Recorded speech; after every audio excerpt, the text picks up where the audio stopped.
Aleppo has been the scene of the Syrian civil war's most tragic images.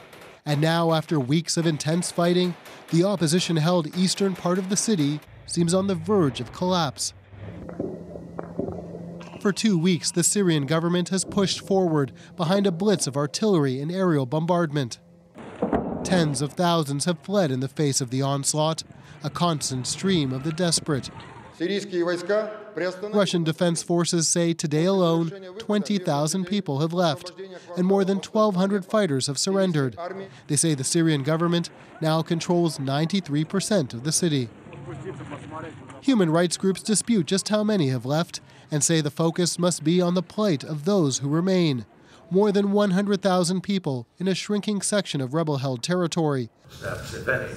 Today, U.S. Secretary of State John Kerry seemed resigned to Aleppo's fate, with little option left but to plead for mercy for the remaining opposition fighters. Russia and Assad have a moment here where they are obviously in a dominant position. They have an ability to be able to show a little grace. Despite numerous diplomatic attempts to end the fighting, experts say the fall of Aleppo was always going to be a consequence of Russia joining the fight last year to prop up the Syrian government. The American priority has always been ISIS, to confront ISIS. Syria is not a priority for the Obama administration. New ISIS video suggests they are still very much in the fight in the country, including a renewed push on the historic city of Palmyra. The Syrian government has sent reinforcements there to counter some of the fiercest attacks and heaviest fighting since ISIS was pushed out earlier this year.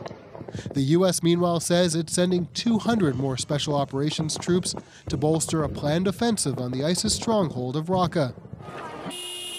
No such help is coming for Aleppo, where the exodus continues and a major victory for the Syrian government in the ongoing civil war seems just days away.